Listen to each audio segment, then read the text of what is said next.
নমঃ শিবায়। ভারত মাতা শিবশক্তি অবতার পরমাত্ম বাণী। ওম পিতাশ্রী শিব বাবা স্মরণে আছে। আজকের তারিখ 30 এপ্রিল 2026 প্রাতঃ ক্লাস। ওম নমঃ শিবায়। আজ পরম পূজ্য পরমপিতা পরমাত্মা শিব বাবা বলছেন, স্নেহী বাচ্চারা, হ্যাঁ বাবা। বাবা ভোজন প্রস্তুতকারীদের বলেন, শিব বাবাকে স্মরণ করে বানাও। স্মরণে থেকে বানালে আহারকারীদের শক্তি মিলবে, হৃদয় শুদ্ধ হবে। ব্রহ্মা ভোজনের অনেক মহিমা আছে। ব্রহ্মা ভোজনের যাদের কদর থাকে তারা থালা ধুয়েও সেই জল পান করে নেয়। ওম নমঃ শিবায়। রোজ বাচ্চাদের বলতে হয় যে রুহানি বাবা রুহানি বাচ্চাদের বোঝাচ্ছেন। এমন কেন বলেন যে বাচ্চারা নিজেদের আত্মা মনে করো। বাচ্চাদের এটা মনে পড়ুক যে সত্যি অসীম বাবা আমরা আত্মাদের পড়াচ্ছেন। সার্ভিসের জন্য ভিন্ন ভিন্ন পয়েন্ট বোঝান। বাচ্চারা বলে সার্ভিস নেই, আমরা বাইরে সার্ভিস কিভাবে করব। বাবা সার্ভিসের যুক্তি তো খুবই সহজ বলেন।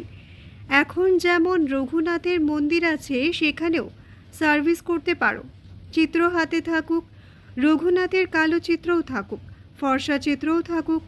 নারায়ণেরও এমন, ফর্সা হোক কালো হোক, কৃষ্ণেরও এমন। শিব বাবারও ফর্সা চিত্র থাকুক, কালো চিত্র থাকুক, যদিও ছোট চিত্রই হোক। কৃষ্ণের এত ছোট চিত্রও বানাও। তোমরা মন্দিরের পূজারীকে জিজ্ঞাসা করতে পারো এদের কালো কেন বানানো হয়েছে, যখন আসলে ফর্সা ছিল। বাস্তবে শরীর তো কালো হয় না। তোমাদের কাছে অনেক ভালো ভালো ফর্সাও থাকে, কিন্তু এদের কালো কেন বানানো হয়েছে এটা তো তোমাদের বাচ্চাদের বোঝানো হয়েছে। নারায়ণকেও কালো হয় না, তাকে তো মহারাজ শ্রী নারায়ণ বলা হয়। এটা বোঝানো হয় আত্মা কিভাবে ভিন্ন ভিন্ন নাম রূপ ধারণ করতে করতে নিচে নামে। যখন থেকে কাম চিতায় চড়ে তখন থেকেই কালো হয়, কিন্তু সেই সময় তো নাম রূপ সেই শ্রী নারায়ণের নয় না। রামচন্দ্রকেও এমন কালো দেখায়, অর্থাৎ রামের এটা ইনসাল্ট, অপমান করে। তিনি তো রাজা ছিলেন, তাকে কালো করা তো ইনসাল্ট। এভাবেই শিব বাবারও ইনসাল্ট করে, শ্রী নারায়ণেরও করে, আর কৃষ্ণেরও করে। মুখ্যত এটাই। জগন্নাথ বা শ্রীনাথ দ্বারেও তো যেতেই হবে বাচ্চাদের। সেখানে প্রচুর যাত্রী থাকে, তোমাদের নিমন্ত্রণও করে। বলো আমরা শ্রীনাথের জীবন কাহিনী 84 জন্মের কথা শোনাই। ভাই ও বোনেরা এসে শুনুন।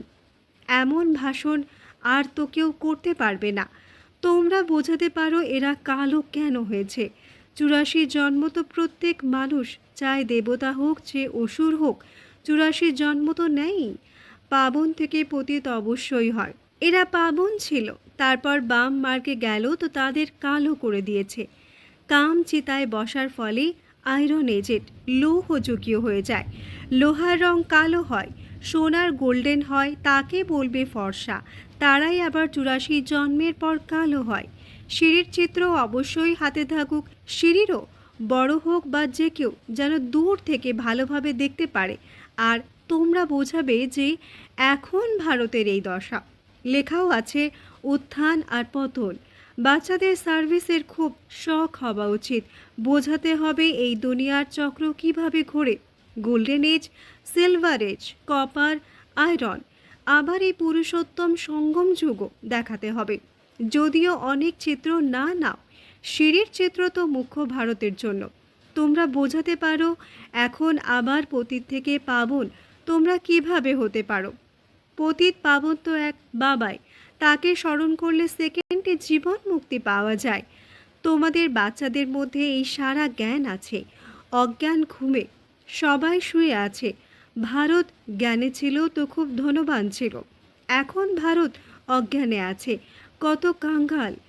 জ্ঞানী মানুষ আর অজ্ঞানী মানুষ হয় না। জ্ঞানী মানুষকে দেবতা, অজ্ঞানী মানুষকে অসুর বলতে হয়। দেবী দেবতা আর মানুষ তো নামি দামি। দেবী দেবতাদের রাজ্য সত্যযুগ ত্রেতাই হয়, মানুষদের হয় দাপর কলিযুগে।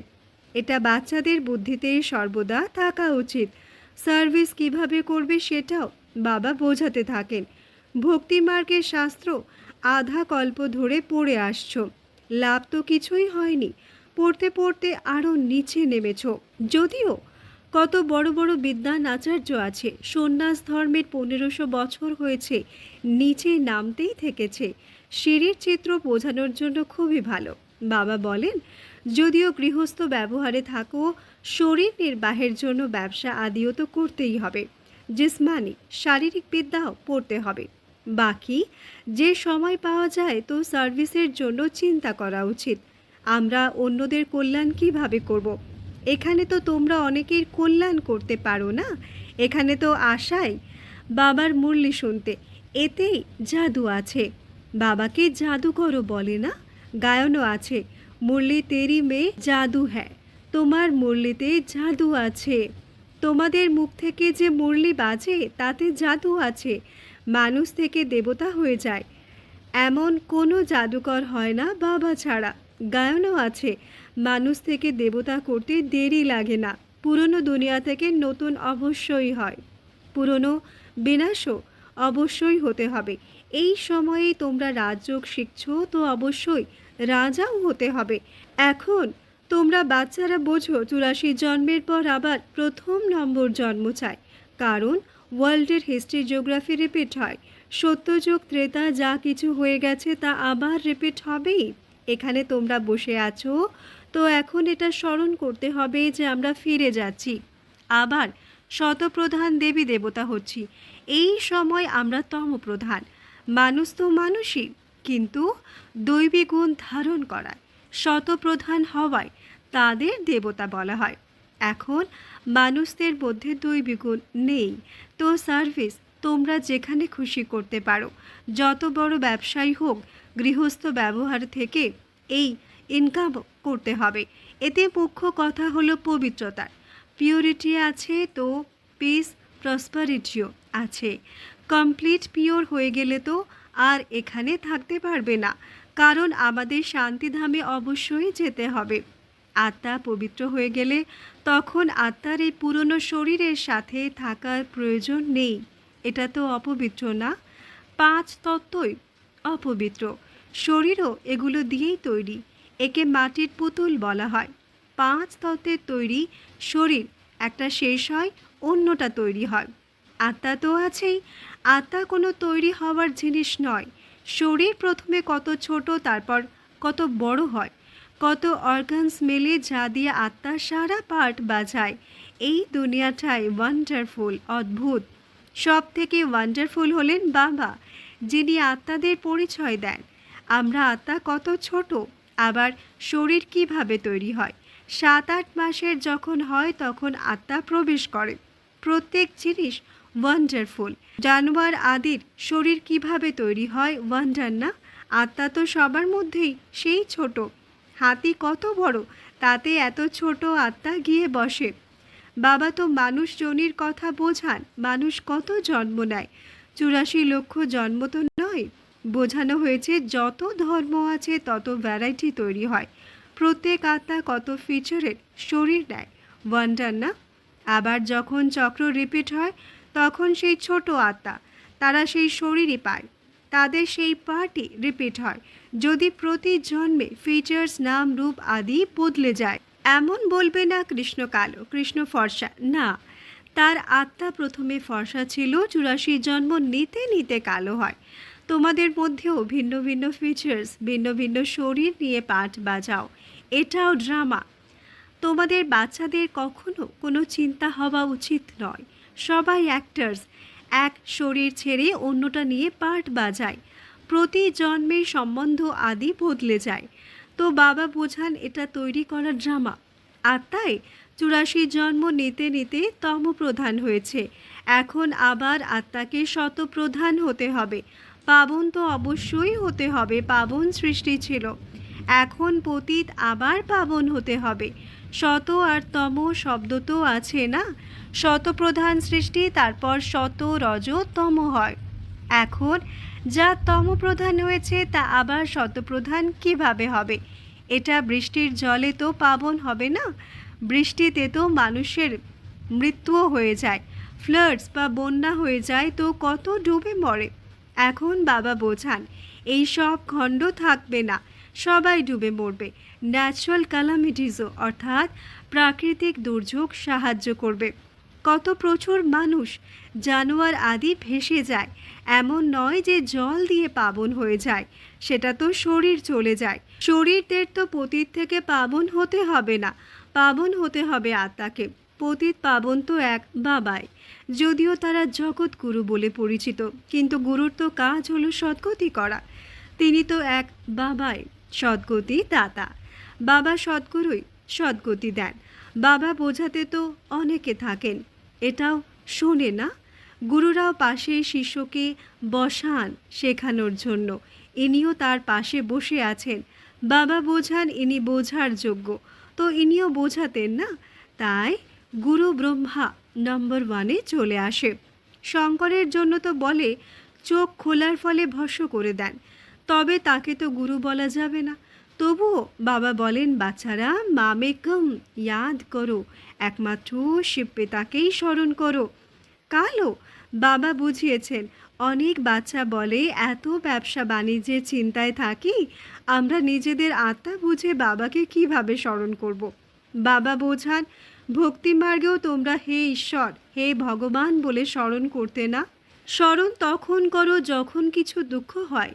মরার সময়ও বলে রাম রাম বলো। অনেক সংস্থা আছে যারা রাম নামের দান দেয়, যেমন তোমরা জ্ঞানের দান দাও, আবার তারা বলে দেয় রাম বলো রাম বলো। তোমরাও বলো শিব বাবাকে স্মরণ করো। তারা তো শিবকে জানেই না, রামই বলে দেয়। রাম রাম বলা সহজ হয়। এখন এটাও কেন বলে যে রাম বলো, যখন পরমাত্মা সর্বব্যাপী? বাবা বসে বোঝান, রাম বা কৃষ্ণকে পরমাত্মা বলা হয় না। কৃষ্ণও দেবতা, রামের জন্য বোঝানো হয়েছে তিনি সেমি দেবতা। 2 কলা কম হয়ে যায় না, প্রত্যেক জিনিসের কলা তো কম হয়ই। কাপড়ও প্রথমে নতুন, তারপর পুরনো হয়। যেমন কাপড় ধোপার কাছে গেলে কাপড়ের আয়ু কমতে থাকে না, তো বাবা এত কথা বোঝাতে বোঝাতে তবুও বলেন, আমার মিঠে মিঠে বাচ্চারা, রুহানি বাচ্চারা, নিজেদের আত্মা মনে করো। সিমর সিমর সুখ পাও, স্মরণ করে করে সুখ পাও। এখানে তো এটা দুঃখধাম। বাবাকে আর বর্ষাকে স্মরণ করতে থাকো। স্মরণ করতে করতে অগাধ সুখ পাবে। কলহ, ক্লেশ, রোগ, ব্যাধি আদি যা কিছু আছে সব মিটে যাবে। তোমরা 21 জন্মের জন্য নিরোগী হয়ে যাও। কলহ ক্লেশ মিটে যাবে শরীরের, জীবন মুক্তি পথ পাবে। গায়, কিন্তু অ্যাক্টে আসে না। তোমাদের বাবা প্র্যাকটিক্যালে বসে বোঝাচ্ছেন, বাবাকে স্মরণ করো তো তোমাদের সব মনোকামনা পূর্ণ হয়ে যাবে, সুখী হয়ে যাবে। তিরস্কার খেয়ে রুটির টুকরো খাওয়া ভালো নয়। সবাই টাটকা রুটি পছন্দ করে। আজকাল তো তেলই পাওয়া যায়, সেখানে তো ঘৃতের নদী বয়। তো বাচ্চাদের এখানে কি স্মরণ করা উচিত? বাবা এমনও বলেন না এখানে বসে বাবাকে স্মরণ করো, না, চলতে ফিরতে ঘুরতে সে বাবাকে স্মরণ করতে হবে। চাকরি আদিও করতে হবে। বাবার স্মরণ বুদ্ধিতে থাকা উচিত। লৌকিক বাবার বাচ্চারা চাকরি আদি করে, বাবা তো মনে থাকেই না। কেউ জিজ্ঞাসা করলে ঝটপট বলবে আমরা কার বাচ্চা। বুদ্ধিতে বাবার প্রপার্টিও মনে থাকে। তোমরাও বাবার বাচ্চা হয়েছ, তো প্রপার্টি মনে আছে। বাবাকে স্মরণ করতে হবে, আর কারো সাথে সম্বন্ধ নেই। আত্মার মধ্যেই সারা পাঠ ভরা আছে, যা এমার্জ হয়। এই ব্রাহ্মণ কুলে তোমাদের যে কল্প পাঠ মিলেছে সেটাই এমার্জ হতে থাকে। বাবা বোঝান খাবার বানাও, মিষ্টি বানাও, সে বাবাকে স্মরণ করতে থাকো। সে বাবাকে স্মরণ করে বানালে মিষ্টি আহারকারীরও কল্যাণ করবে। যেখানে সেখানে সাক্ষাৎকার হতে পারে, ব্রহ্মারও সাক্ষাৎকার হতে পারে। শুদ্ধ অন্ন পরে তো ব্রহ্মা বিষ্ণুর সাক্ষাৎকার করতে পারে। ব্রহ্মা এখানে আছে, অনেকের সাক্ষাৎকার হতে থাকবে, কারণ বাবাকে স্মরণ করে না। বাবা যুক্তি তো অনেক বলেন, তারা মুক্তি রাম রাম বলে। তোমাদের মুক্তি কিছু বলতে হবে না। যেমন তারা মনে করে গুরু নানককে ভোগ লাগাচ্ছে, তোমরাও মনে করো আমরা শিব বাবার জন্য ভোগ বানাচ্ছি। শিব বাবাকে স্মরণ করে বানালে অনেকের কল্যাণ হতে পারে। সেই ভোগের মধ্যে শক্তি চলে আসে। তাই বাবা ভোজন প্রস্তুতকারীদেরও বলেন শিব বাবাকে স্মরণ করে বানাও। লেখাও আছে, শিব বাবা মনে আছে, স্মরণে থেকে বানালে আহারকারীদের শক্তি মিলবে, হৃদয় শুদ্ধ হবে। ব্রহ্মা ভোজনের গায়নও আছে না? ব্রাহ্মণদের বানানো ভোজন দেবতারাও পছন্দ করেন, এটাও শাস্ত্রে আছে। ব্রাহ্মণদের বানানো ভোজন খেলে বুদ্ধি শুদ্ধ হয়ে যায়, শক্তি থাকে। ব্রহ্মা ভোজনের অনেক মহিমা আছে। ব্রহ্মা ভোজনে যাদের কদর থাকে তারা থালা ধুয়েও সেই জল পান করে নেয়, খুব উচ্চ মনে করে। ভোজন ছাড়া তো থাকতেই পারবে না, দুর্ভিক্ষে ভোজন ছাড়া মারা যায়। আত্মাই ভোজন খায় এই অর্গ্যানস দ্বারা, স্বাদ নেয়। ভালো বা মন্দ তো আত্মা বলল না, আত্মা হলো চৈতন্য, শরীর তো জড়ো। আত্মা বলে এটা খুব সুস্বাদু ভোজন, এটা খুব শক্তিশালী। আগে চলতে চলতে তোমরা যেমন যেমন উন্নতি পেতে থাকবে তেমন ভোজনও তোমরা এমন পেতে থাকবে। তাই বাচ্চিকেও বলেন সে বাবা স্মরণ করে ভোজন বানাও। বাবা যা বোঝান সেটা আমলে আনা উচিত। তোমরা হলে পিত্রালয়ের, যাচ্ছ শ্বশুর বাড়ি, সূক্ষ্মবতনেও একে অপরের সাথে দেখা করো, ভোগ নিয়ে যাও, দেবতাদের ভোগ লাগাও না। দেবতারা আসে, তোমরা ব্রাহ্মণ সেখানে যাও, সেখানে আসর জমে থাকে। দেবতা তো তোমরাই হও না, কিন্তু চিনবে কিভাবে? তোমরা বাচ্চিরা বলো অমুক অমুক এসেছিল, সেখানে মেলা লাগে, ধ্যানে গিয়ে তোমরা রাস বিলাসও করো। দেবতারা আর ব্রাহ্মণরা মিলিত হয়। নেশায় গেলে তো দেবতা হয়ে যাও, আবার নামলে তো ব্রাহ্মণ হয়ে যাও। এই সব তোমাদের সাক্ষাৎকার হয়। দেবতারা তো আবার এই রূপেই আসবে না, তোমাদের ফিলিং আসে, বৈকুণ্ঠে গিয়ে রাস বিলাসও করো। তো এই সব কথা বাবা বসে বোঝান কিভাবে এই দুনিয়া বদলায়। আচ্ছা, রুহানি বাচ্চাদের ইয়াদ প্যার। আমরা রুহানি বাচ্চাদের রুহানি মাত পিতা বাপ দাদাকে ইয়াদ প্যার, শুভ প্রভাত, নমস্তে নমস্তে নমস্তে। ধন্যবাদ বাবা, ধন্যবাদ। আজকের সদ্গুরু বাবার বরদান, তাজ তখত আর তিলকধারী ভব। ব্যাখ্যা: বাবা প্রতিটি বাচ্চাকে সদা শ্রেষ্ঠ স্বরূপে দেখতে চান। তাজকে, দিল তখতকে ছেড়ে বোঝা কেন তোলো? তাজ ভালো না ঝুড়ি? বোঝা ভালো লাগে? তিনটের ফটো সামনে রাখো তো কোন চিত্র পছন্দ হবে? তো সদা তাজ, তখত আর তিলকধারী হও। এই তিনটের মধ্যে পারস্পরিক সম্বন্ধ আছে। তিলক থাকলে তাজ আর তখতও অবশ্যই থাকবে। তাই স্মৃতিস্বরূপের তিলকধারী হও। আচ্ছা, ওম নমঃ শিবায়।